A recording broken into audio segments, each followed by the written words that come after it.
Okay, Greg Inglis has been suspended for the two tests against New Zealand and Tonga. I'm not surprised that Mum and Inglis decided to come to this decision. I think it's the right decision. Greg Inglis has released his statement. It's very apologetic, and I think he's done that very quickly and swiftly and correctly.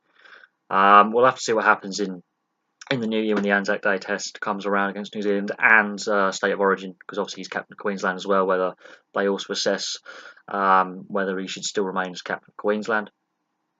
Obviously, South Sydney Rabbitohs, he has a big leadership role in the South Sydney Rabbitohs side as well. So there's several things at play here, but I think I think people need to realise that he has a court date. He's going to accept his punishment. He'll get a driving ban. He'll get a fine. And he'll have to be doing some community service. He's not going to go to prison. It's not the end of the world. I don't think he's that much over the limit, but yet he has been a wally. He's admitted he's been a bit of a wally.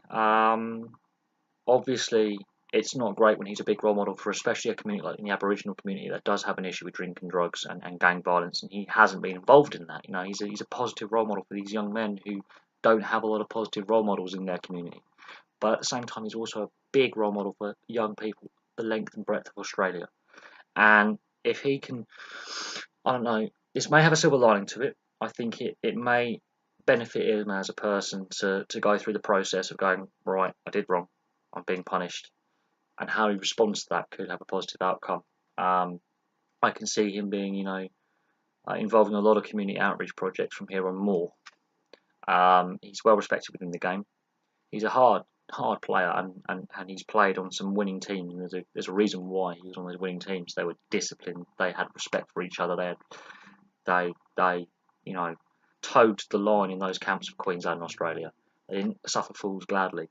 That's where New South Wales went wrong. New South Wales had an issue with players that they were selecting having off-field issues, like Mitchell Pearce, drink problems, and Carney, drink problems. Queensland were very strict on post-match socialising.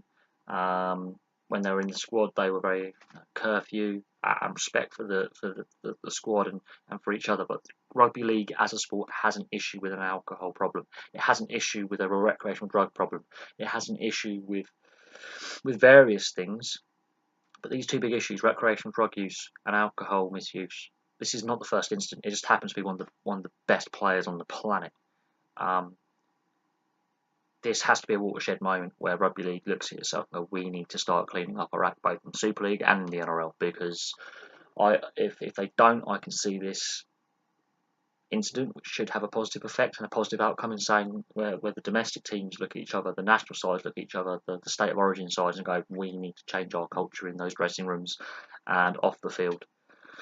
We should be positive role models for young kids across the world.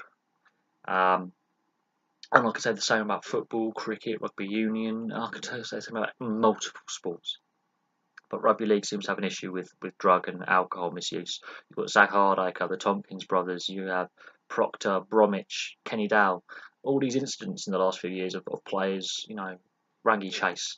How many more players do I have to name in the last 2 years who've been involved in drink or drugs or something stupid? It's got to reach a point where enough is enough, and the sport itself has to go, we need to change the culture. And that requires communication between both the Super League and the NRL. The governing bodies of English Rugby League and Australian Rugby League, coming together and going, and New Zealand Rugby League as well, and going, we have clearly got a culture problem here. A minority, yes, but there's still an issue.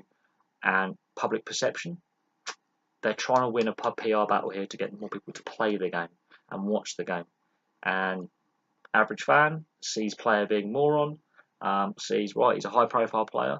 He's paid a lot of money, which, to be fair, again, compared to other sports, he's not. But in rugby league terms, yes, Greg Inglis is a well-paid individual.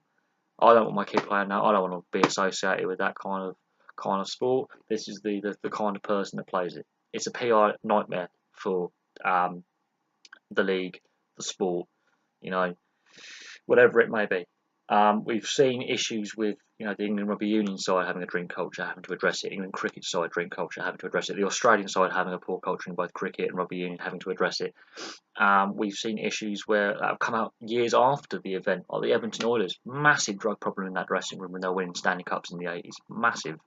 As time goes along, more comes out, and then you change your opinion on a team or players or an organisation, and it's not a good advert when you're trying to sell the sport to families and get families involved, get those young kids picking up a ball or wearing the jersey and getting involved in, as you know, in the backroom staff or actually on the field later down the line, because they all see these behaviours as acceptable because this is their role models. Let's hope the sport can learn from the Greg Inglis drink drive conviction and the drink drive charge and go, right, make a positive out of this. And I hope Greg Inglis can make a positive out of this by getting young people involved and sitting down and actually discussing what, you know, drink problems are and drug problems are and gang violence and trying to get kids away from this.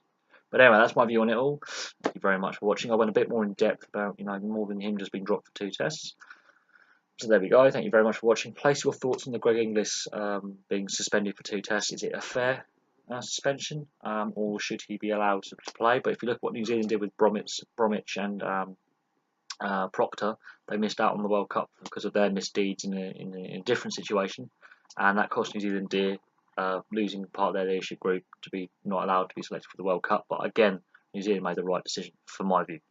I'll leave that there. Thank you very much for watching. Please like and subscribe, place your comments below, and I'll have some more videos for you soon.